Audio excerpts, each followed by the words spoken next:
principalmente a todos los profesionales que se han sumado a estas jornadas y al Laboratorio Roche por acompañarnos, dando el comienzo a la semana del Día Mundial de la Esclerosis Múltiple. El lema sigue siendo el mismo que el año pasado, navegando juntos la esclerosis múltiple. Ustedes saben que desde Alcem nosotros lo que queremos tratar de brindar a los pacientes es el acceso a los tratamientos, el acompañamiento social, brindando todo tipo de talleres y actividades en los cuales muchos de ustedes participan, la información y el asesoramiento en el tema del acceso a los medicamentos, que en estos momentos a veces es muy difícil, y sobre todo con los talleres también el tema de apoyo emocional.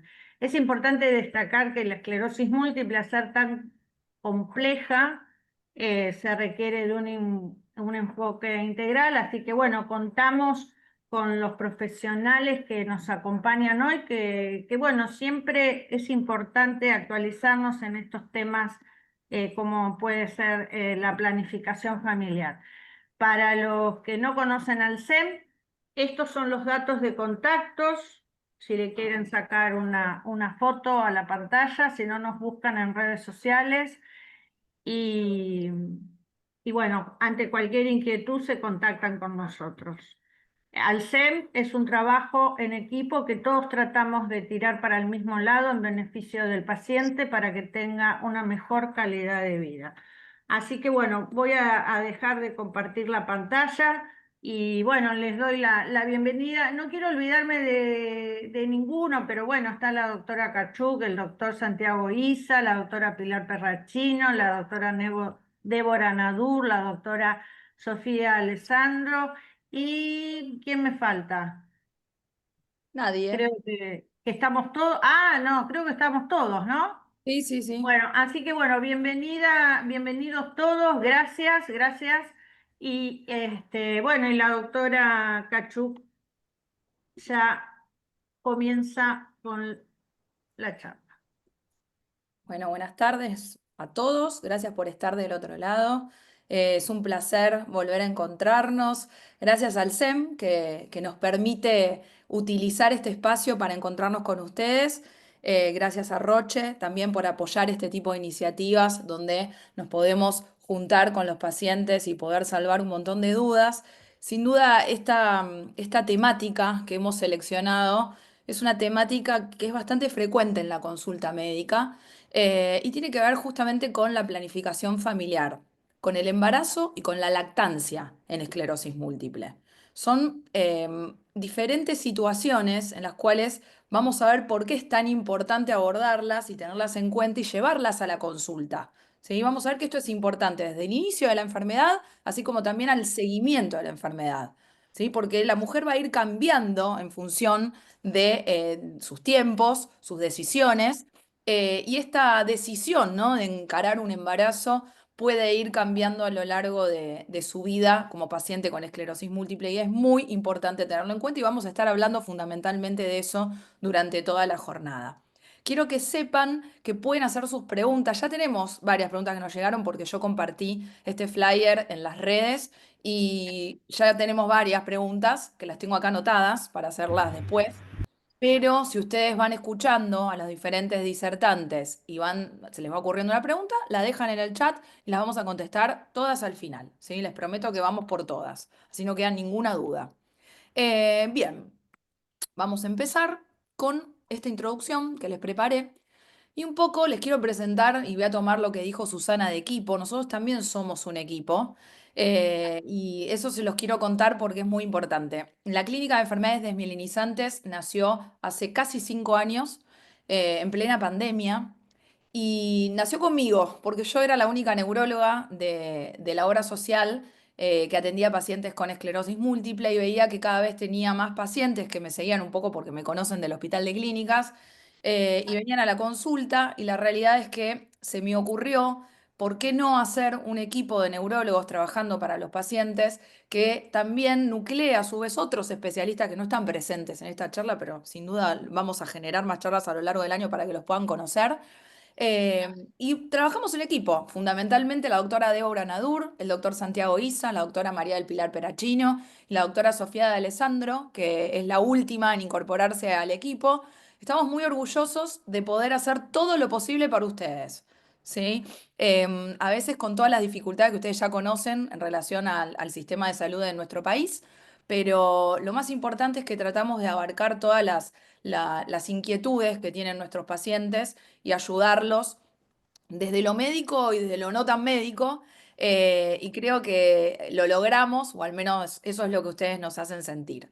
Así que esta charla va a estar justamente liderada por todos nosotros y vamos a tratar de contestar las dudas en relación a planificación familiar, a métodos anticonceptivos y fertilidad en esclerosis múltiple. Les vamos a dar 10 tips que son imprescindibles para poder entender qué pasa en el embarazo de una paciente con esclerosis múltiple. Y también vamos a hablar de lactancia, ¿sí? Si es posible, si no es posible, está prohibida, se puede hacer. Nos van a estar contando mis colegas enseguida. Entonces, empecemos por hablar de planificación familiar. Y yo les quiero contar que esto es tan importante. ¿Por qué? Porque saben que la esclerosis múltiple es mucho más frecuente en la mujer que en los hombres. 4 o 3 a 1, depende de dónde lo leamos, podemos ver que esa es la proporción en relación a cómo afecta esta enfermedad según si somos hombre o mujer, ¿sí? Y lo que podemos ver es que también esta patología, y esto ustedes lo recontra saben y lo tienen muy claro, que los primeros síntomas de la enfermedad justamente se presentan en los primeros años, ¿sí? Entre los 20 y los 40 años, en general, ¿sí? Puede ser que algún síntoma se presente más tardíamente, pero en general los primeros son en esa franja etaria. Y justamente en esa franja etaria es donde la mujer tiene su etapa fértil, donde tiene la posibilidad de empezar un embarazo y también en una etapa en la cual la mujer está muy activa, ¿sí? Está generando por ahí educación, se está formando en la universidad, está trabajando activamente, por lo que siempre decimos nosotros que el impacto de la enfermedad es muy grande, ¿sí? Justamente porque es este grupo etario el más afectado. Y por supuesto que la temática que nos convoca hoy va a tener mucha relevancia por esto que les estoy comentando, ¿sí? La prevalencia de la enfermedad mucho más alta en la mujer que en el hombre. La primera pregunta que muchas veces nos hacen, incluso cuando damos el diagnóstico, es, ¿la esclerosis múltiple implica un embarazo de alto riesgo? Y la respuesta es no. Así que voy a empezar como a desmistificar algunas cosas. No es un embarazo de alto riesgo por el hecho de tener esclerosis múltiple. Y ese alto riesgo lo va a determinar, como en todas las mujeres con o sin esclerosis múltiple, una evaluación minuciosa obstétrica. ¿Sí? Hay mujeres que tienen esclerosis múltiple y además son diabéticas. Hay mujeres que tienen esclerosis múltiple y además son hipertensas. Entonces, esas condiciones podrían llegar a ser de alto riesgo si el obstetra, luego de hacer la evaluación, así lo indica, pero no por el hecho de tener la enfermedad. Ahora lo vamos a hablar mucho más en detalle durante la jornada de hoy, pero ya se los adelanto.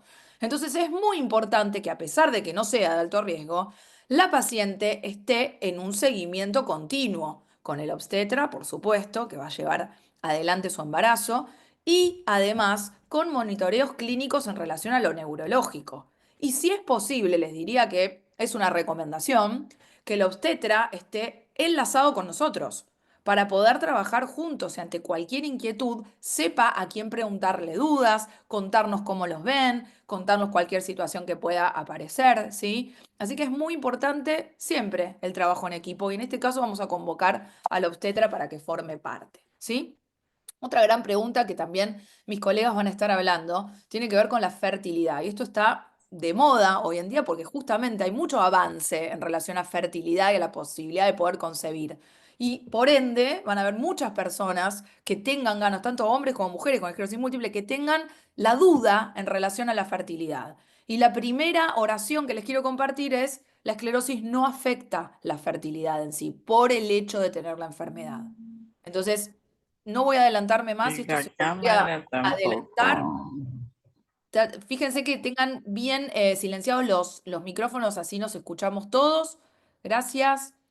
Entonces, es muy importante saber eso. Y ahora vamos a hablar largo y tendido de fertilidad en unos minutitos.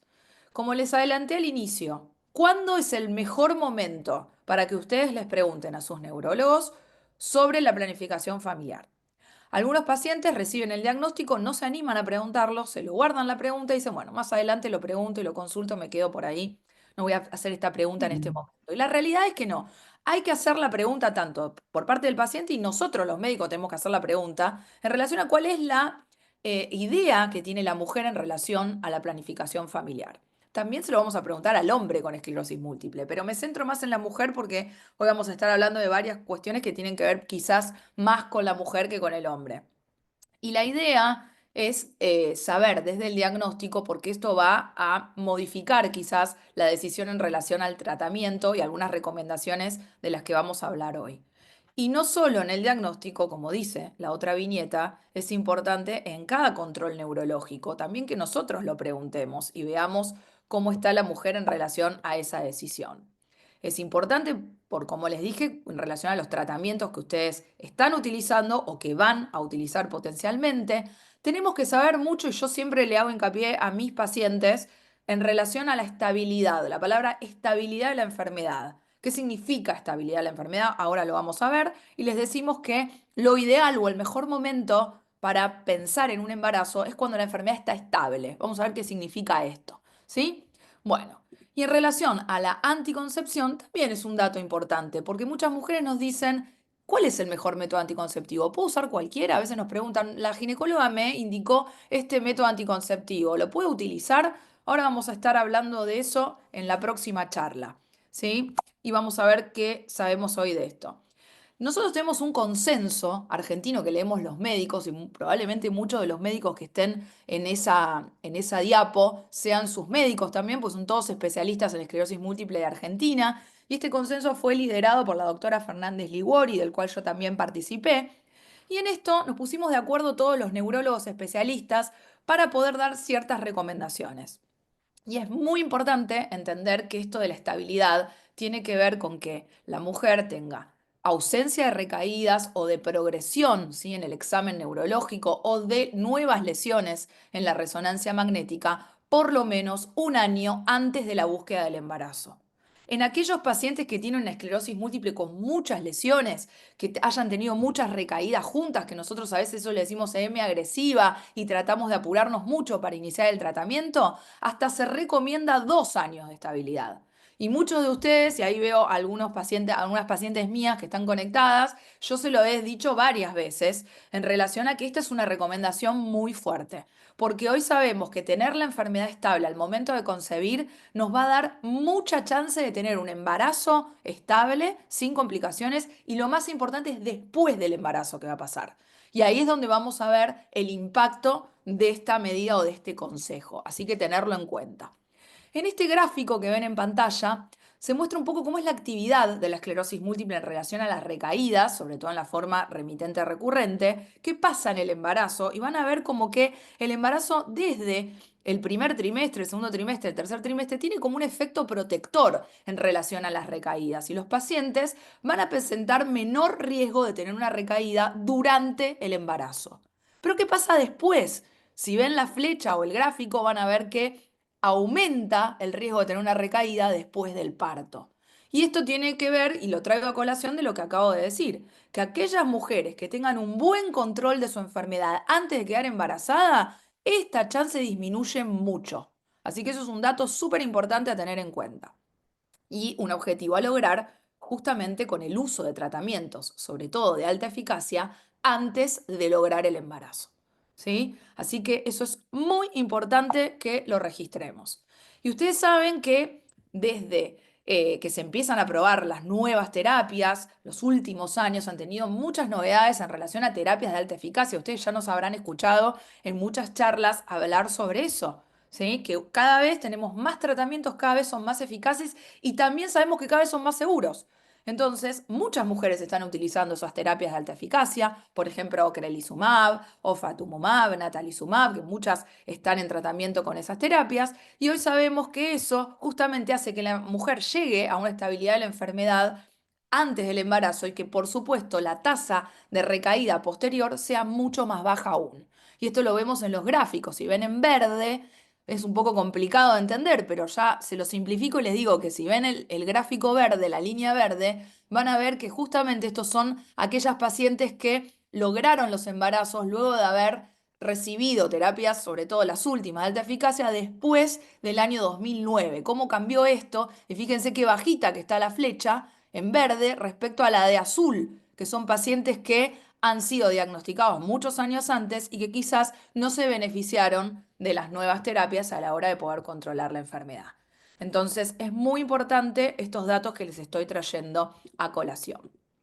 Lo que no me quiero adelantar y ahora les voy a dejar a mis colegas que les hablen largo y tendido de estos puntos que les introduje y ya me van diciendo todas las preguntas que tengan en el chat y las vamos a leer al final La, de la clase. la, ¿Sí? la que es tú, la que te atiende a vos, ¿cómo se Aquí llama? Aquí les pongo una foto nuestra del equipo y nuestro contacto, el mail y nuestro Instagram y también el contacto del SEM, como ya les mostró Susana. Así que muchas gracias. Voy a dejar de compartir y le voy a dar el paso justamente a las chicas, a Débora y a Sofi, que nos van a hablar de este ítem que para mí es tan importante, que es la anticoncepción y los métodos de fertilidad, qué pasa con ellos durante el embarazo. Hola Debo, hola Sofi, ¿cómo están? Bien, ¿cómo están ustedes? Gracias a todos por conectarse. Se ve la presentación ahí, ¿no?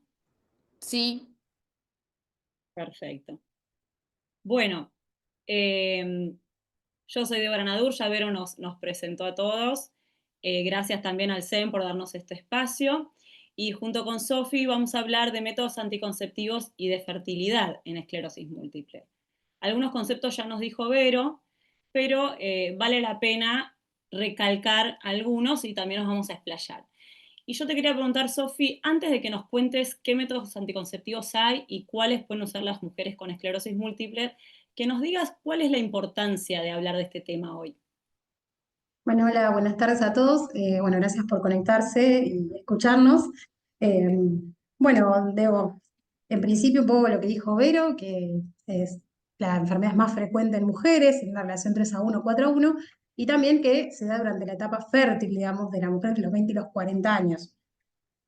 Si vemos la siguiente diapositiva, eh, ahí vamos, bueno, lo de la prevalencia, vamos a decir por qué estas diferencias entre los sexos biológicos, entre lo que es el hombre y la mujer. Y quizás eso tiene que ver un poco con, si vemos la diapositiva anterior, con que existe un grupo de hormonas que predominan en las mujeres, que son los estrógenos, que generan un ambiente más inflamatorio. Y como nosotros sabemos, la esclerosis múltiple es una enfermedad inflamatoria, ¿sí? Como otras enfermedades autoinmunes, eso predispone a la mujer a este tipo de enfermedades, a diferencia del hombre que tiene otro predominio de hormonas, que son los andrógenos, que tienen un poder más inmunomodular, es decir, que bajan un poco la inflamación. Entonces, esto quizás explica un poco esta disparidad en lo que es la enfermedad con respecto al sexo biológico. Por otro lado, en la otra diapositiva, habla un poco de estas diferencias justamente que tienen que ver con las hormonas, que eso afecta a la respuesta inmune, que lo que hablamos hace un rato, que están vinculados a la genética y dentro de estos sexos biológicos también una diferencia a nivel de la función reproductiva con la capacidad de gestar que tiene el sexo biológico femenino y por lo tanto la posibilidad de llevar adelante un embarazo. ¿Sí? Que estoy súper contento de todo esto. Como vemos la siguiente diapositiva, que esto es algo de lo cual ya nos habló Vero y por lo tanto no quiero ser redundante, bueno, existen a tener en cuenta, digamos, cuestiones vinculadas a lo que son las terapias, ¿sí? Justamente que se llevan a cabo con la esclerosis múltiple, tanto los fármacos a largo plazo como lo que son los fármacos sintomáticos. Existen riesgos para lo que es con continuar las terapias y con discontinuarlas en función de lo que es el bebé, el producto de la concepción y lo que es la madre, que hay que tener en cuenta a la hora justamente de evaluar estos riesgos y beneficios de continuarlos o discontinuarlos, ¿sí? Si vamos a la otra diapositiva, vamos a ver que estos son los diferentes tipos de moléculas, ¿sí? Vemos que algunas moléculas durante lo que es el embarazo, que son de las terapias modificadoras que usamos para la esclerosis múltiple, están contraindicadas, que son las que están en rojo, ¿sí? Y esas moléculas no se pueden usar durante el embarazo y se sabe que algunas de ellas tienen efecto tóxico justamente también sobre el producto de la concepción, sobre el bebé, y en algunos casos persisten en el tiempo, es decir, que hay que tener en cuenta eso para planificar bien el embarazo, es decir, quizás yo la dejo de tomar hoy, pero tengo que esperar algunos meses hasta intentar conseguir porque la medicación sigue en sangre, por así decirlo, ¿sí? Por otro lado, tenemos otras medicaciones que son las que están marcadas en verde, que quizás son las más, que tienen más años, por así decirlo, y por lo tanto, si bien en los estudios digamos, no se incluyen embarazadas, a lo largo de los estudios de vida real, es decir, las mujeres a lo largo del tiempo han quedado embarazadas con estas terapias y se ha visto que no tienen efectos sobre el embarazo. Por lo tanto, se consideran que se pueden utilizar durante el embarazo. Con respecto a otras terapias, ¿sí?, que son las que vemos en amarillo, la realidad es que no existe mucha información al respecto y hay que hacer se sabe también que, no sé, como dije hace un ratito, no se prueban estos fármacos en embarazadas y por lo tanto hay que hacer hay que hacer una determinada espera, un tiempo, por así prudencial, en el cual van a estar circulando en sangre, pero no hay suficiente información y por lo tanto, en algunos casos se puede considerar de acuerdo al riesgo de cada paciente y la enfermedad. En la otra diapositiva, bueno, es un poco con lo que hablamos al principio, de lo que habló Vero, de justamente la estabilidad de la enfermedad y por lo tanto la importancia de planificar el embarazo, porque si no tengo una buena estabilidad, puedo tener digamos, un aumento de estas recaídas, ¿sí?, durante el periodo posparto, fundamentalmente el primer trimestre. Por lo tanto, hay que tener en cuenta esta estabilidad y planificar ese embarazo. Si querés pasar a la otra diapositiva.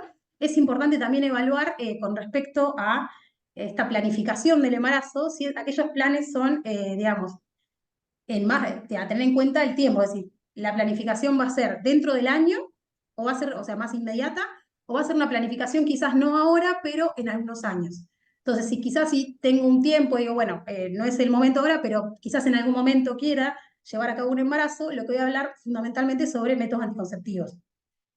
En cambio, si la planificación es más a corto plazo, digamos, quiero, digamos, intentar un embarazo en el año que está en curso, lo que voy a evaluar más que nada son, por un lado, la estabilidad de la enfermedad, como un consejo, y por otro lado, los fármacos que estoy utilizando, tanto de terapia sintomática como los fármacos modificadores de la enfermedad. Si querés pasar a la otra diapositiva. Algo muy importante y que hay que remarcarlo es que con respecto a los métodos anticonceptivos no existe ninguna contraindicación por tener esclerosis múltiple, ¿sí? O sea, se puede usar cualquier método anticonceptivo. Si querés pasar a otra diapositiva, Debo. ¿Qué nos interesa de estos métodos anticonceptivos? Lo que hay que tener en cuenta es la disponibilidad. Quizás no tenemos acceso a todos los métodos anticonceptivos. La aceptabilidad, quizás algunas personas, o sea, sí están dispuestas a utilizar un dispositivo intrauterino y otras personas prefieren, no sé, tomar medicaciones vía oral, por ejemplo. Por otro lado, la seguridad, es decir, los efectos adversos que pueden tener estos métodos anticonceptivos que hay que tener en cuenta. No sé, que algunos generan este spotting como un sangrado que quizás la persona no esté dispuesta a tolerar y no le guste, o tiene más cefaleas, por ejemplo. Y por otro lado, lo que es la efectividad, que es decir, que hay métodos que son más efectivos y otros que son menos efectivos, ¿sí? Con respecto a el uso cotidiano, digamos, ¿sí? Si querés pasar a la diapositiva. Esto que vemos a la izquierda es lo que les decía recién de la efectividad y cómo varía de acuerdo al tipo de método, ¿sí? Vemos que los métodos que están más abajo en la base son los métodos que, digamos, son menos efectivos. ¿Por qué? Porque dependen del uso del usuario, es decir, que la persona se acuerde, por ejemplo, de tomar las pastillas o que se coloque adecuadamente en el momento adecuado al preservativo, entre otras cosas. En cambio, los métodos anticonceptivos que están más a nivel superior, ¿sí? Como son, por ejemplo, el dispositivo intrauterino, ¿sí? Esos no dependen del usuario, digamos, es decir, una persona se coloca un dispositivo intrauterino y eso tiene un determinado, digamos, tiempo, por así decirlo, durante el cual la persona va a estar protegida independientemente de que se acuerde de hacer algo o no. Es decir, que esos métodos son más efectivos a nivel real, ¿sí? Si querés pasar a la siguiente diapositiva, Evo. Y ahora vamos a otro punto importante con respecto a los métodos anticonceptivos, siempre recordando lo que dije en un principio, que no existe una contraindicación para los pacientes con esclerosis múltiple, pero sí hay que tener en cuenta determinadas características de esos pacientes, ¿sí? A la izquierda vemos que aquellos pacientes quizás que tienen algún problema de movilidad, ¿sí? Quizás que no tienen una movilidad adecuada o están más tiempo quietos o que requieren una asistencia para la marcha y demás. En esos pacientes quizás lo que son los anticonceptivos combinados, ¿sí? Que tienen algún el estrógeno y la progesterona, tanto sea en forma de anillos vaginales como quizás de parche, o lo que son las pastillas anticonceptivas orales, se prefieren evitarlos por una cuestión de que también aumenta lo que es el riesgo de trombosis venosa y por lo tanto de tromboembolismo, que ya el hecho de estar o permanecer con poca movilidad lo predispone, ¿sí? Entonces quizás en estos pacientes, en este grupo de pacientes, se prefieren métodos que tengan que ver con o que usen solamente progesterona o estos métodos que estaban en la punta, los que son de larga acción, pero reversibles. Por ejemplo, un dispositivo intrauterino, sea o no liberador de progesterona. Por otro lado, en la segunda columna lo que vemos son pacientes quizás que tienen algún problema con lo que es a nivel de la calcificación, ya sea por la edad o por el uso de esteroides, si existe alguna osteoporosis incipiente, y se sabe que lo que son los inyectables de depósito de progesterona generan algún trastorno en la calcificación. Entonces, quizás en esos pacientes yo no voy a preferir este método y voy a optar por otro método, ¿sí? Y por otro lado, con respecto a aquellos pacientes que estén quizás usando fármacos que se sabe que son tóxicos, ¿sí? Para el feto, en ese caso yo lo que voy a tratar es de evitar, mientras lo esté usando, el embarazo, y para lo cual voy a llevar a cabo métodos más efectivos. Entonces, en ese caso voy a tratar de evitar aquellos métodos que dependen del uso del usuario para su funcionamiento, y voy a ir más a los que se encontraban más arriba, por ejemplo, lo que es el chip o el dispositivo intrauterino, ¿sí? Para los pacientes que no tengan estas características, el resto de los pacientes pueden utilizar cualquier método anticonceptivo, ¿sí? Lo único que estos son como determinados consejos en relación a situaciones en particular. Y obviamente, teniendo en cuenta que quizás no todos tengan los mismos deseos reproductivos o quizás ya se hayan cumplido, siempre se puede optar por métodos que son permanentes, ¿sí? Y si querés pasar a diapo, Debo. Como conclusión, la esclerosis múltiple es una enfermedad que afecta fundamentalmente o en mayor cantidad a lo que son las mujeres durante el periodo fértil, ¿sí? Por lo tanto, es necesario llevar a cabo una correcta planificación porque tiene que ver justamente con los potenciales efectos teratogénicos que tengan determinados fármacos que estén contraindicados durante el embarazo, por lo tanto, es necesario planificar. En este grupo de pacientes, lo que hay que tener en cuenta es que se puede utilizar cualquier método anticonceptivo, pero tener en cuenta que cada paciente tiene características individuales que quizás lo hacen más apto para algún método que otro. Y qué importante, ¿no? En este sentido, Sofi, la comunicación y este trabajo en equipo que también Vero decía al principio, y ahora incluir a este equipo otros profesionales, en este caso los ginecólogos, ginecólogas, obstetras, para también tomar partida en esta decisión del método anticonceptivo, ¿verdad? Exacto, exacto, totalmente, más que nada por esto, partiendo de la base que no existe una contraindicación, pero que hay que tener una charla para evaluar cuál es el mejor para cada situación en particular. Tal cual. Bárbaro. Bueno, y ya Sofi les habló un montón de anticoncepción y yo les voy a hablar de fertilidad, ¿sí? Y vamos a empezar con la pregunta más básica.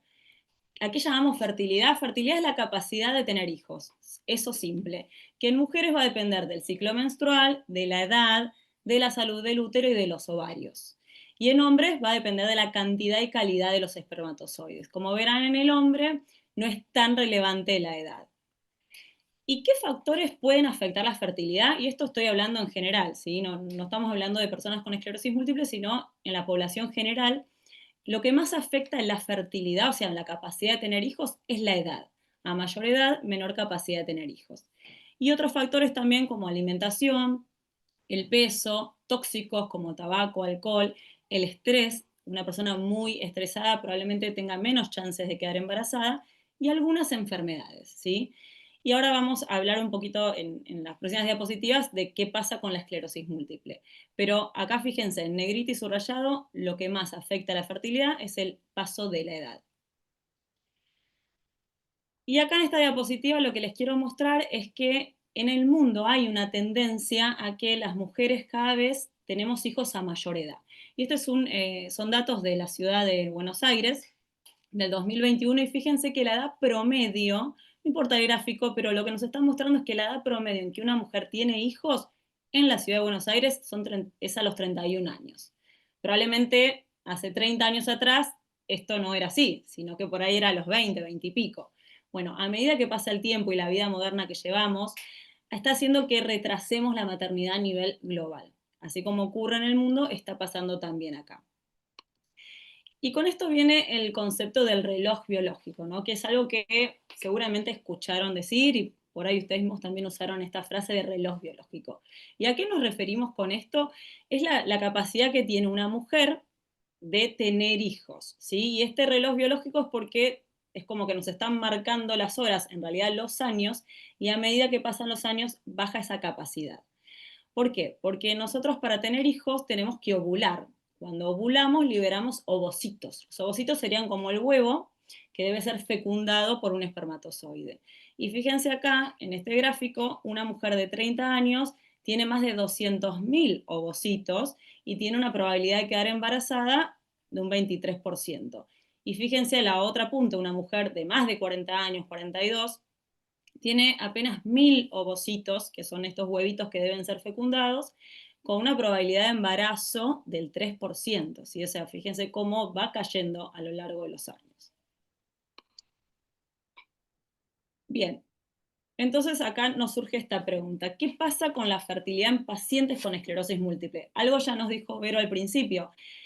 En sí, la esclerosis múltiple no afecta directamente la fertilidad. Ustedes saben que la esclerosis múltiple es una enfermedad del sistema nervioso y no afecta para nada a mi sistema reproductivo. Lo que pasa es que hay un montón de otros factores que intervienen, como vimos en cualquier mujer tenga una esclerosis múltiple, y también en la esclerosis múltiple van a sumarse algunos factores. Por ejemplo, retraso en la decisión. Si dijimos que ya normalmente las mujeres empiezan a tener hijos a mayor edad, si encima me diagnostican una enfermedad a la cual le voy a prestar mucha atención, si tengo que hacer un tratamiento, si me tengo que hacer estudios, probablemente esa decisión de quedar embarazada también la retrase más. Entonces esto me lleva a una mayor edad. Puede haber también síntomas como ansiedad, depresión por la misma enfermedad, lo cual, como vimos también, el estrés puede afectar la fertilidad. Algunas medicaciones, estos modificadores de enfermedad que llamamos los tratamientos a largo plazo, algunos podrían dar trastornos endocrinos, sobre todo de tiroides, que eso podría también afectar la fertilidad. Puede haber disfunción sexual, hay muchas causas de disfunción sexual. Una viene otra vez con lo anímico. El estrés también puede dar disfunción sexual. Puede también haber algún problema en la movilidad de una persona que le dé disfunción sexual. O alteraciones en la sensación, ¿sí? Entonces, repetimos, importante concepto, la fertilidad no está afectada directamente por la esclerosis múltiple, pero todo esto que estuvimos charlando, y sobre todo la edad principalmente, a mayor edad puede ser que empecemos a tener problemas en la fertilidad. Bien, entonces, ¿qué pasa si una mujer es diagnosticada con esclerosis múltiple y todavía no ha tenido hijos? ¿Sí? Una de las opciones es hacer la criopreservación, ¿sí? La criopreservación es congelar ovocitos. Estos huevos que les dije que deben ser fecundados para conseguir el embarazo, se pueden congelar. La edad ideal, obviamente yo no soy fertilista, no soy médica especialista en reproducción, pero más o menos la edad se recomienda antes de los 35 años idealmente. Pero hay mujeres de 40 años que igual congelan sus ovocitos. Así que también esto es posible, se debería hablar con la médica o el médico especialista en reproducción. Y esto lo que nos permite es retrasar esa decisión. Me diagnostican esclerosis múltiple, no tengo hijos, o por ahí sí tengo, pero tal vez quería tener hijos más adelante.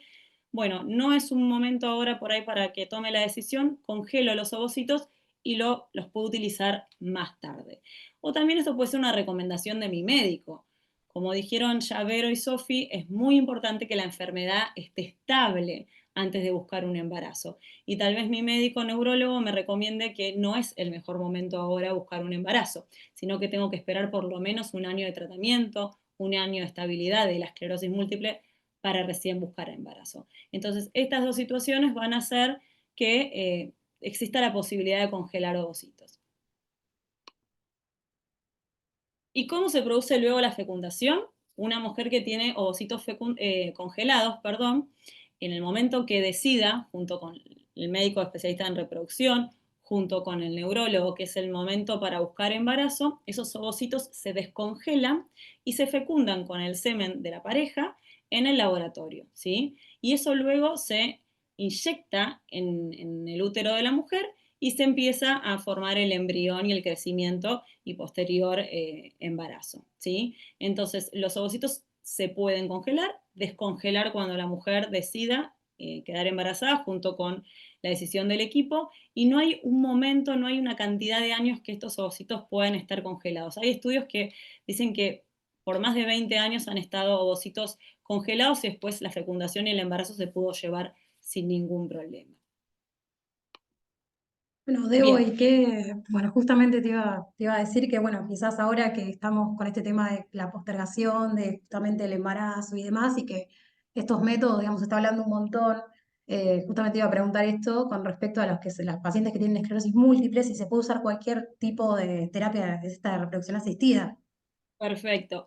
Bien, Sofi, la criopreservación o la congelación de ovocitos es por ahí lo que uno está más acostumbrado a escuchar y es algo importante que es un mensaje que quiero que se lleven mujeres y hombres también de esta clase, pero además hay otros tratamientos de reproducción asistida y en todos estos procesos, en la estimulación de los ovarios para que liberen esos ovocitos y después los pueda congelar, en el momento que hago la fecundación in vitro, es decir, que voy a poner ese ovocito fecundado en el útero de la mujer, y otras técnicas de reproducción asistida que existen, en todas estas situaciones se utilizan hormonas, ¿sí? Hormonas, como les decía, para estimular la ovulación, para poner el útero en condiciones para que pueda, digamos, aceptar ese ovocito fecundado.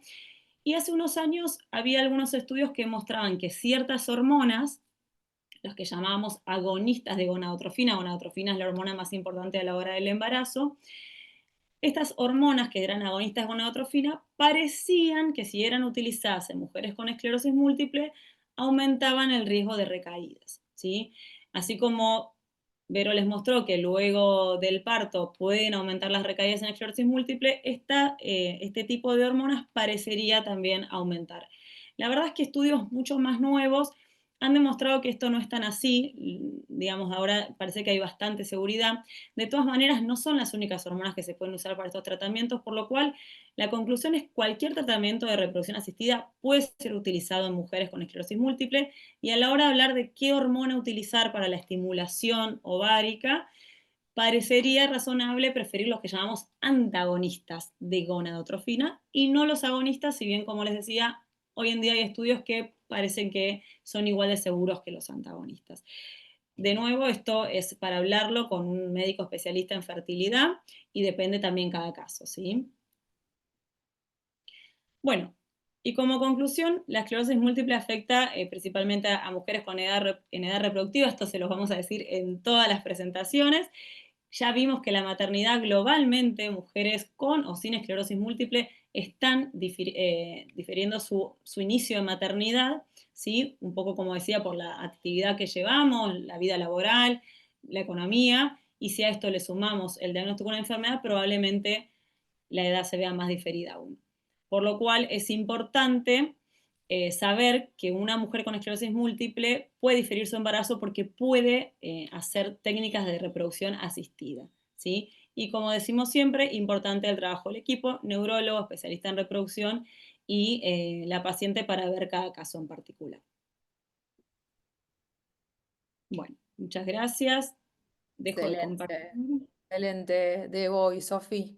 Creo que fueron muy claras y transmitieron cosas que seguramente los pacientes se están preguntando. Así que muchas gracias. Después, como ya les dije, hagan sus preguntas. Ya me están llegando algunas preguntas acá en el chat. Vamos a pasar a la próxima presentación. ¿Les parece? Seguimos adelante y después contestamos todas. Están por ahí Pili y Santi. Hola, ¿Están? ¿cómo están? Hola, ¿Cómo están? Hola a todos. ¿cómo Bueno, ¿ya están? están ¿Todo listos bien? para transmitir los 10 tips imprescindibles? ¿Listos? Vamos, listos. Bueno, Excelente. Vamos Pili a y Santi nos van a compartir. hablar de cosas que no podemos dejar de saber, ¿verdad? Así es. Exacto. Los dejo. Bueno, bueno, muchísimas gracias a todos por el tiempo, por conectarse. La verdad que este espacio nos parece sumamente importante. Bueno, y la temática de hoy creo que hoy en día está muy candente.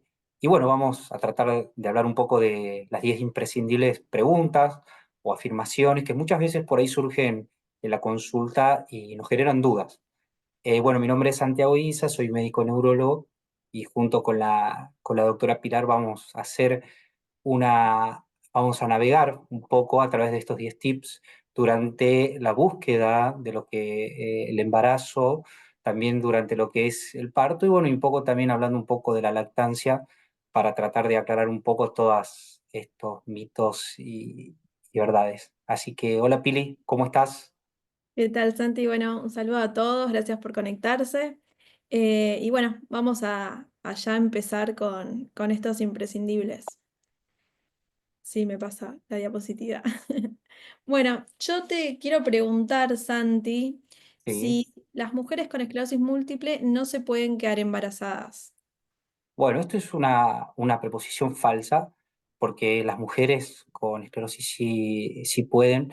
Recién estuvimos hablando muy bien de la parte biológica, de todos los cambios que hay durante el embarazo, que se producen cambios tanto a nivel cardíacos, renales, vasculares, y son todos cambios hormonales que suceden durante el embarazo. Recordemos que el embarazo es un estado también fisiológico, no es una limitante o no es un estado, por así decirlo, patológico, es siempre un estado fisiológico y se van produciendo diferentes cambios. Sabemos que la esclerosis múltiple es una enfermedad neuroinflamatoria, pero esa inflamación nunca nos tiene que hacer confundir y generar alguna limitación para que no se pueda buscar el embarazo. Esto se lo puede hacer, como recién hablamos también, desde el inicio cero, es decir, desde la planificación, siempre acordando entre el neurólogo y también entre todo, bueno, el equipo de ginecología y el equipo de obstetricia, siempre se lo puede hacer. Pero las mujeres con esclerosis múltiples sí pueden quedar embarazadas y no hay ninguna limitación desde el punto de vista patológico. Así que, bueno, y la segunda afirmación que nos surgió, Pili, me gustaría que nos comentes, es si el embarazo realmente empeora la esclerosis múltiple. Y si es así, ¿en qué momento lo haría o cómo sería todo esto? Bueno, sigo medio en tu línea y esta afirmación es falsa, ¿sí? Como ya algo habló Vero, o ya mencionó ella, en realidad durante el embarazo se generan cambios hormonales, por supuesto, y también hay un efecto inmunomodulador del embarazo, que lo que va a generar es que durante ese periodo, sobre todo en el segundo y en el tercer trimestre, va a haber una disminución del riesgo de recaídas, ¿sí? Esto por supuesto que no es al 100% y no es en todas las personas, pero lo que se ha visto es que disminuye significativamente el riesgo de recaídas durante el embarazo, sobre todo en el segundo y el tercer trimestre. Entonces, la realidad es que durante el embarazo la esclerosis múltiple no empeora. O sea, que sería, Pili, como un efecto, por así decirlo, protector sería, o como un efecto, podríamos llamarlo así. Exactamente, nosotros solemos decir esa frase que el embarazo es protector para la esclerosis múltiple. Sin embargo, es importante cursar ese embarazo, como ya también mencionamos antes, con una actividad inflamatoria de la enfermedad controlada. Eso probablemente sea lo que mejor va a determinar esta disminución del riesgo de recaídas. Una vez que controlamos la inflamación, podemos decir que aparte, durante el embarazo, va a tener un efecto inmunomodulador que va a generar esta protección de la esclerosis múltiple. Buenísimo. Y cuando una paciente tiene esclerosis múltiple, la enfermedad puede aumentar el riesgo de tener un aborto espontáneo o que el bebé tenga malformaciones. Bueno, esto es falso y la verdad que este tema es muy importante y es una pregunta que siempre nos surge. Se hicieron numerosos estudios a lo largo de todo este último tiempo, sobre todo tratando de buscar durante el monitoreo, tanto en el embarazo como a posterior también, si se generaba algún daño tanto en el feto como así también en el recién nacido. Y la verdad es que todos los estudios que se hicieron ninguno demostró en pacientes con esclerosis múltiple que se producía este tipo de patologías. Esto obviamente siempre, como mencionamos recién, lo trabajamos con el obstetra y recordamos nuevamente que esto no constituye un embarazo de alto riesgo en una paciente con esclerosis múltiple y siempre tratamos de recalcar entre las dos especialidades de que la esclerosis múltiple no genera ningún tipo de abortos o malformaciones. Siempre durante el embarazo algo muy importante también que hacemos es que si una paciente, por más de que en ese momento esté tratada o no esté tratada, siempre va haciendo el seguimiento con neurología. Y siempre también los neurólogos hacemos un chequeo de todos los monitoreos que se van haciendo durante el embarazo. Hay etapas en el embarazo donde se van desarrollando los diferentes órganos del feto, entre esos también se va desarrollando, bueno, obviamente el sistema nervioso, el corazón, en fin.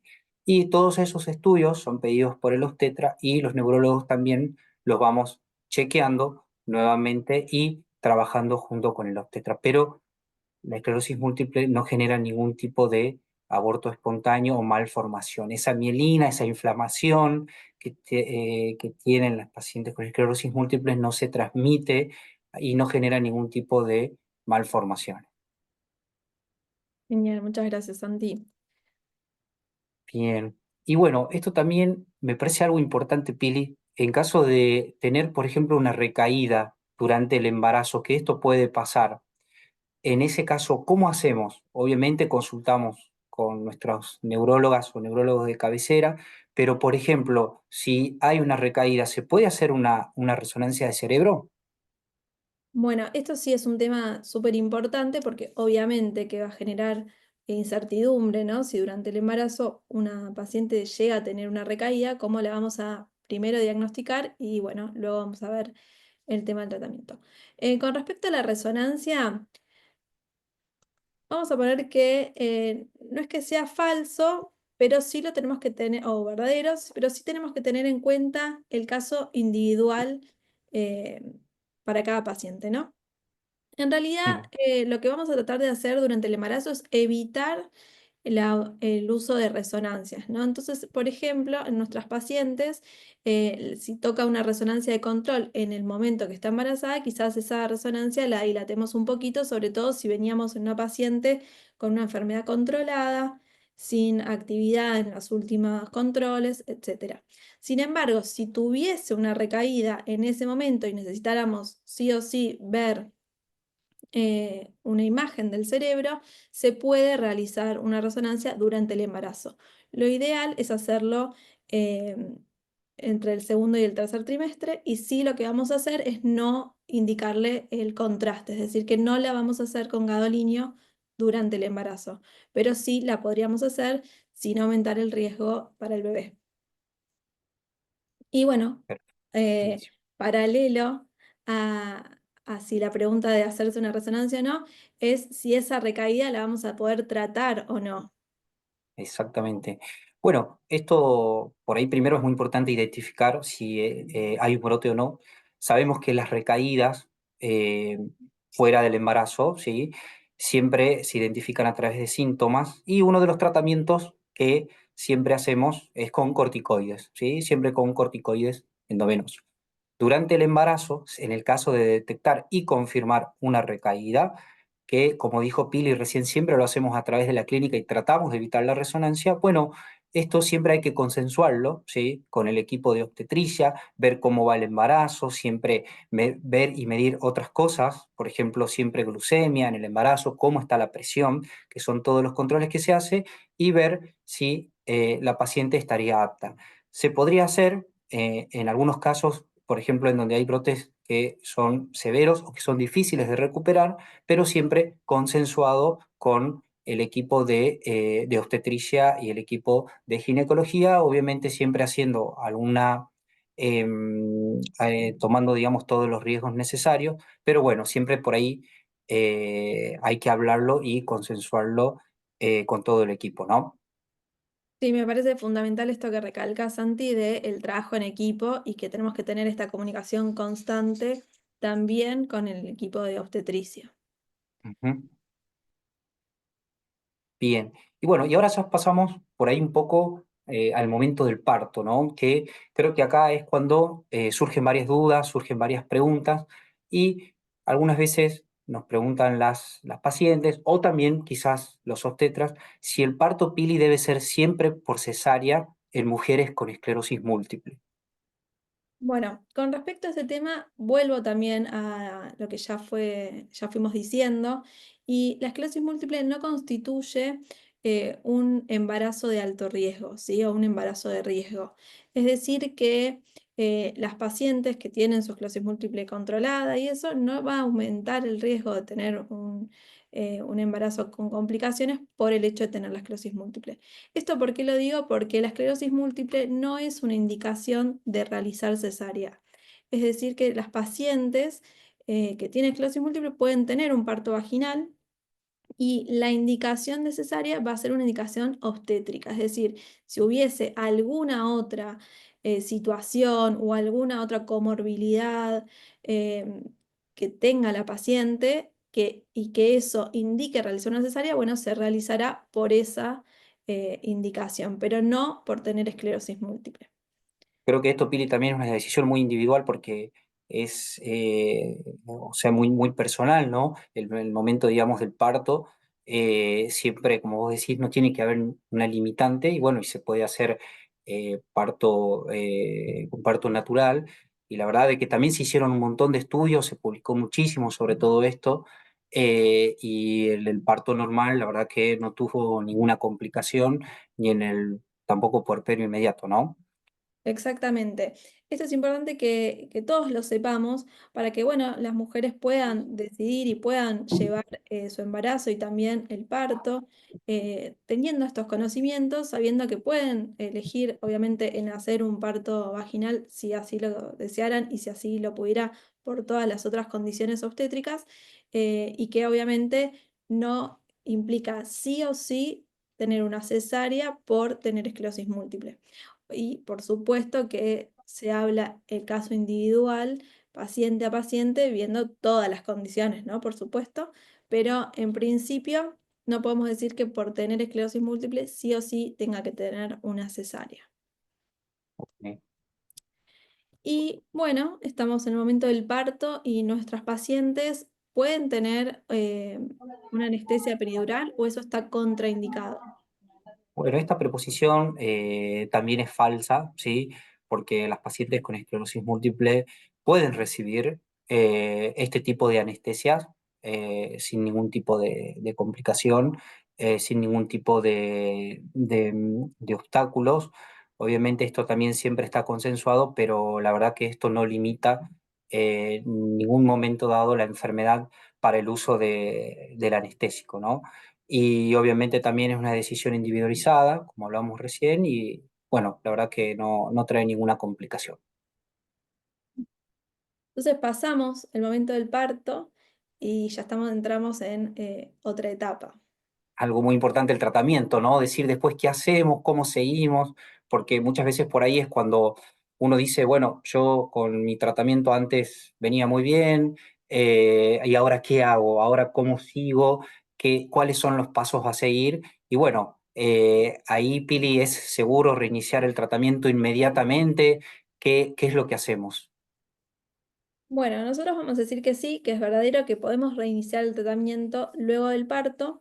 No hay ninguna contraindicación y eso se puede realizar. Pero sí, en este caso voy a enfatizar que tenemos que tener una gran salvedad, que es la lactancia, ¿sí? Ujú. Nosotros en un ratito ya lo vamos a ver, lo van a hablar Bebo y Sofi, pero hay algunos tratamientos que, bueno, que no son compatibles con la lactancia, entonces en ese caso tenemos que elegir bien qué tratamiento, hay que ver en realidad qué tratamiento venía usando la paciente eh, y en base a eso definir bien cuándo vamos a reiniciar ese tratamiento según, por supuesto, el deseo de lactancia y bueno, ir planificando ese reinicio. Pero sí, obviamente que lo podría reiniciar teniendo esa gran salvedad.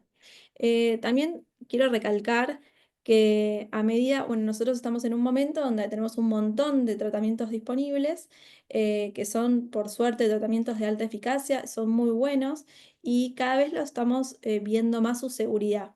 Eh, por el momento, algunos de esos tratamientos no son compatibles, pero vamos obviamente recabando más información y estas indicaciones se van a ir probablemente cambiando. Entonces, quizás más adelante estas contraindicaciones o estas salvedades de no poder utilizar estos tratamientos durante la lactancia seguramente se van a ir modificando a favor de nuestras pacientes. entonces la lactancia estaría contraindicada. Acá ya nos vamos metiendo en la charla de las chicas, Ajá. pero les damos ahí unos últimos tips Spoileando. para enganchar. Sí, sí, no nos mate. Pero así vamos haciendo el enganche, a ver si estaría contraindicado en nuestras pacientes la lactancia. Bueno, esto, Pili, la verdad que es una proposición falsa porque se puede realizar lactancia a libre elección, se puede hacer lactancia a libre demanda. Eso obviamente siempre es muy personal, muy individual y la verdad que no genera ningún tipo de condición, no genera ningún tipo de limitante. La lactancia materna, sabemos, bueno, ya van a hablar las chicas todos los periodos, pero es el momento en el cual se producen también diferentes cambios, tanto muy favorables que son para la mamá y para el bebé. Entonces, esto también es muy individual y es algo que siempre consensuamos con, bueno, si hay un equipo de lactancia, junto con el obstetra y los neurólogos también, pero esta proposición es falsa, ¿no? Bien. Y otra cosa también, Pili, la lactancia genera efectos inflamatorios y daños directos a la mielina. ¿Las propiedades de la lactancia generan todo esto? Bueno, para ya ir descartándolo, esto también es falso, la verdad que no, que estos cambios también de cambios, ¿no?, inmunológicos que se producen durante la lactancia no van a generar efectos inflamatorios ni esto, por consiguiente, daños a nivel de la mielina. Así que por esto mismo es que tampoco la lactancia va a estar contraindicada en nuestras pacientes. Perfecto. Bueno, y para ir ya finalizando un poco, por ahí esto me gustaría simplemente mencionar en cómo está avanzando la evidencia científica hoy en día sobre lo que es planificación familiar. Y la verdad que hay muchísimo publicado. Esto antes por ahí se hacía muy poco y hoy en día se avanzó muchísimo. Se avanzaron con guías, consensos. Vero mencionó también que ya hay un consenso argentino.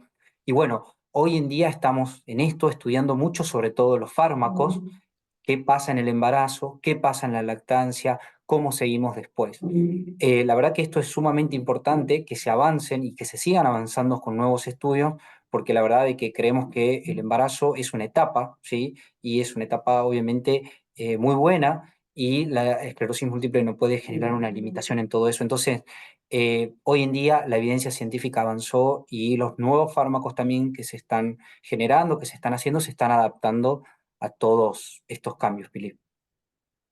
Exactamente. El objetivo es que nuestros pacientes tengan la mejor calidad de vida y que puedan cumplir sus objetivos, así que por suerte también estos tratamientos nos van a ir acompañando en este proceso. Finalmente, queríamos dejar algunas recomendaciones. Creo que muchas veces hemos repetido la palabra planificar y realmente es lo que mejor va a hacer o la mejor intervención que podemos hacer para que nuestras pacientes cursen un embarazo tranquilas y sin recaídas. Evaluar el tratamiento antes, durante y después del embarazo. Empezar a hablar de estos temas desde el momento que elegimos por primera vez el tratamiento. Considerar apoyo físico y emocional en todo momento, buscar información confiable, actualizada, preguntarnos, hablar con sus neurólogos, buscar información en fuentes confiables, mantener una dieta, ejercicios según las indicaciones también de la obstetra, consultarnos a nosotros o a sus neurólogos cualquier duda sobre la medicación, suplementos, hablando con amigos, con otros médicos, y a veces los grupos de apoyo son súper importantes. Estamos haciendo estas charlas justamente en el marco de una asociación de pacientes. Esto es un gran grupo de apoyo para todos nuestros pacientes y bueno, en particular también se pueden buscar grupos de apoyo para madres. Entonces siempre la experiencia colectiva y el acompañamiento es mucho mejor para todos. Bueno, Así que bueno, muchas, ahí ya terminamos. Gracias. bueno, muchas gracias. Gracias a todos. Gracias, Pili. Gracias, Santi. Excelente, Pili y Santi, creo que repasaron lo más importante. Con este ping-pong desmistificamos algunas cosas en relación a preguntas que son habituales en nuestra consulta y que los pacientes y las pacientes quieren saber. Ahora vuelven las chicas. Débora y Sofi van a estar hablando de lactancia, que un poco fue spoileado por el ping pong de Santi y de Billy, pero ahora nos van a hablar en detalle, ¿verdad? Debo y Sofi. Sí, así es. Era chiste, obviamente, gracias, al contrario, nos hicieron una excelente introducción.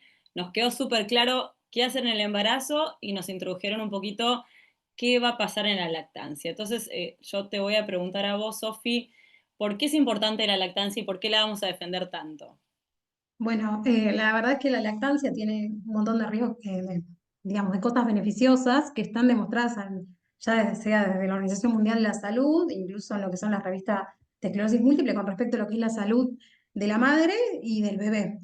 Con respecto al bebé, le va a transferir, digamos, los nutrientes necesarios para que crezca y se desarrolle de manera saludable, porque le va a pasar anticuerpos, antioxidantes, enzimas, y además va a reducir el riesgo de lo que son enfermedades crónicas, como es la obesidad, el asma, y de lo que son las enfermedades infecciosas también, ¿sí?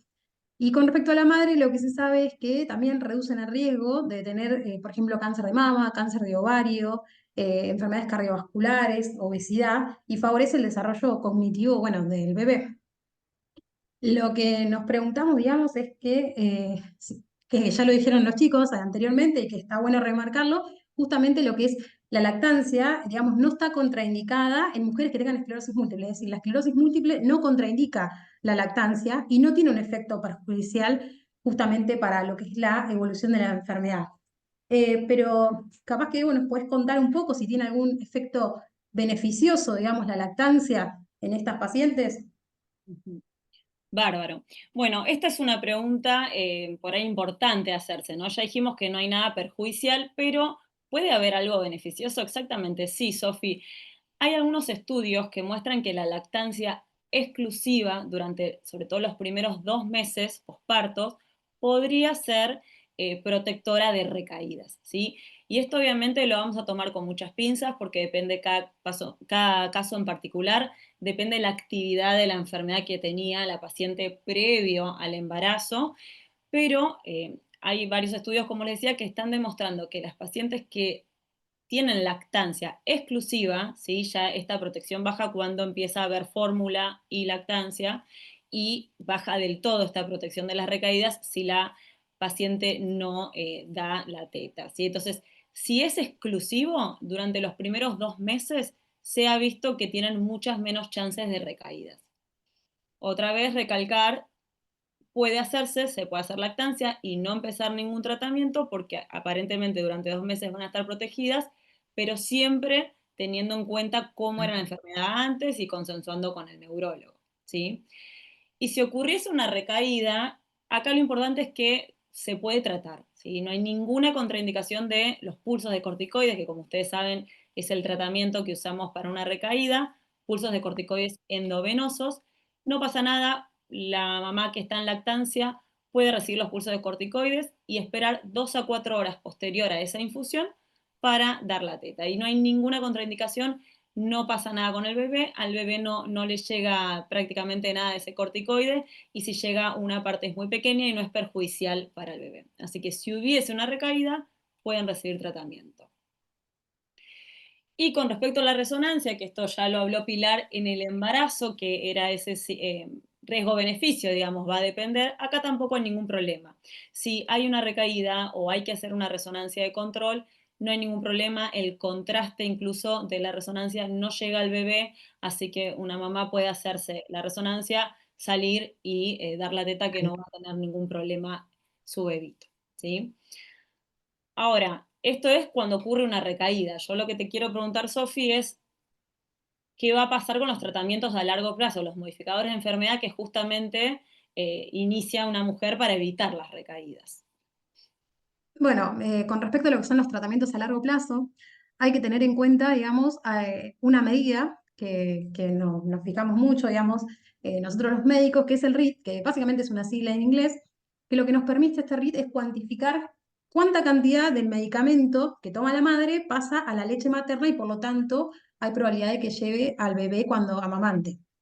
Es un porcentaje, como dije recién, de lo que es la dosis del medicamento que toma la madre. Cuando es menor al 10%, ¿sí? Se considera que es seguro el fármaco para el neonato. ¿Y con qué tiene que ver esto? Con el tamaño de la molécula, fundamentalmente. Cuando tengo una molécula muy grande, es poco probable que pase de la sangre materna a la leche y por lo tanto que le llegue al recién nacido. Este es el caso de justamente lo que vamos a ver acá, que es parecida a la diapositiva que pasamos hoy en un principio, pero en relación a los fármacos, justamente modificadores de la enfermedad que se usan a largo plazo y la lactancia. Vamos a tener algunos fármacos que son moléculas pequeñas, que son los que están en rojo, por lo tanto tienen una probabilidad alta de pasar a lo que es la leche materna y por lo tanto llegarle al bebé, por lo tanto están contraindicados durante la lactancia. Existen otros, como el interferón y la acetylglutamina, que son moléculas grandes que no pasan justamente a la leche materna y por lo tanto se pueden utilizar durante el embarazo. Y existe otro grupo, que es similar al grupo que veíamos hoy, que son los anticuerpos monoclonales, ¿sí? Todos estos que terminan en UMAB, que si bien teóricamente sabemos que son moléculas grandes y que hay una baja probabilidad de que pasen a la leche materna, la realidad es que hay que evaluarlo en cada caso al riesgo-beneficio justamente de estas moléculas. Como dije hace un ratito, se trata de moléculas que son grandes y estas moléculas, básicamente, hoy creo que es una introducción a los chicos con respecto a lo que son los estadios de la leche materna, y existen durante la fase de calostro después un mayor pasaje de estos anticuerpos, ¿sí?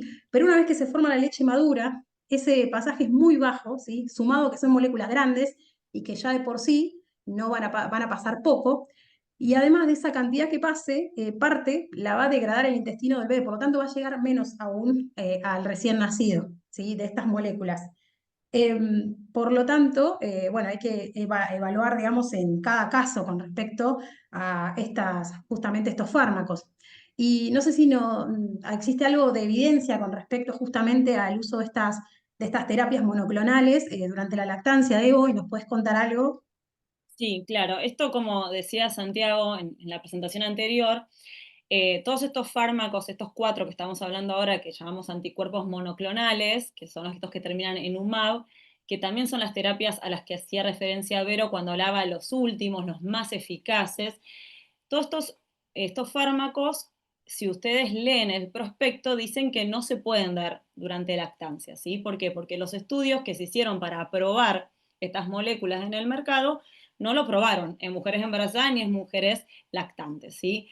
Pero ¿qué pasa? Como Santiago les mostró, cada vez hay más estudios, ¿sí? Hay algunos estudios que llamamos de vida real, qué pasó con mujeres que venían recibiendo el fármaco, igual tuvieron lactancia. Incluso hay estudios que están guiados también por la industria farmacéutica para ver qué está pasando, porque esto que les comentaba Sofi, si bien están contraindicados por prospectos, vemos que en realidad son moléculas grandes, entonces tienen este porcentaje de pasaje muy bajito. Entonces hay un estudio, como por ejemplo este que les quiero mostrar, que se llama Sopranino, que evaluó qué pasaba con uno de estos anticuerpos monoclonales, acá específicamente es el ocrelizumab, en la lactancia, ¿sí? Y se estudió a las mamás y a los bebitos que estaban recibiendo la lactancia mientras las mamás estaban en tratamiento con ocrelizumab. Y la verdad que los resultados fueron muy buenos. Se vieron que efectivamente no pasa gran cantidad de ocrelizumab a la leche materna, por ende no llega al bebé.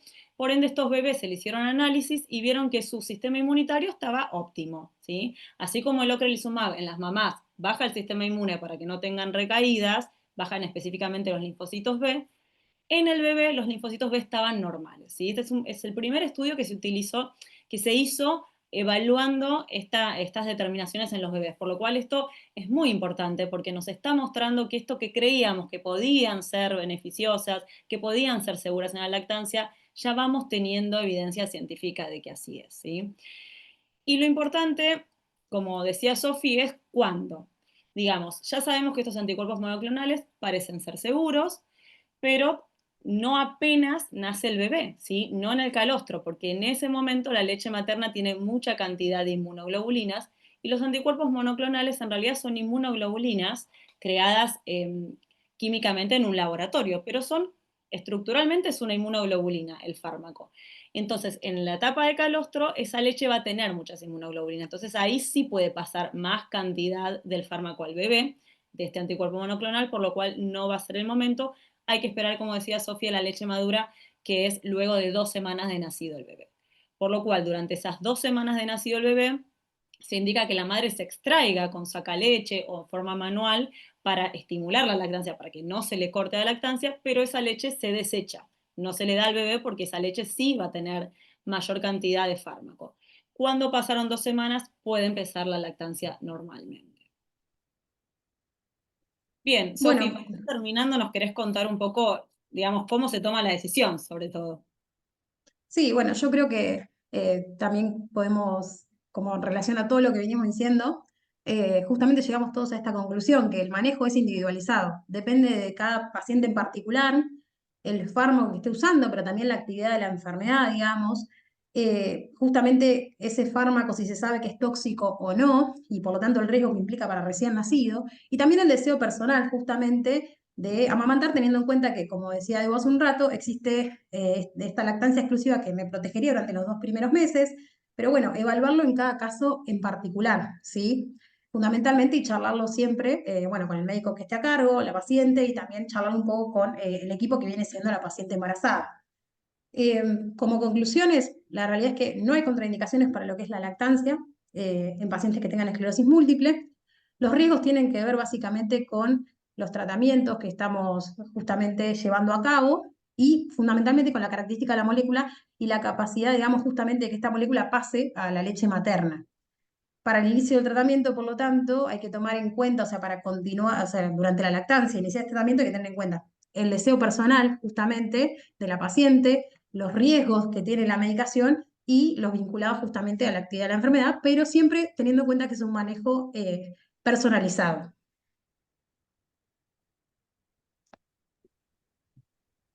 Bueno, buenísimo. Gracias, Sofi. Gracias. Gracias, Debo y Sofi. Súper completo también. Creo que fue todo muy, muy completo y abordamos lo más importante en relación a esta temática. No me quiero olvidar, y ahí les vamos a dejar compartiendo este código QR que tiene que ver con una encuesta. Así que una encuesta un poco para ver qué les pareció la charla, si les parece también plantear futuras temáticas o proponer o hacer comentarios. Por favor, escaneen el código y la pueden contestar sin ningún problema en forma anónima. ¿Qué les parece si pasamos a las preguntitas que estuve anotando y las que tengo anotadas ya de las redes sociales? Antes de dejar el tema de lactancia, acá hay una pregunta que nos hacen acerca de la lactancia exclusiva. Nos preguntan, si no hay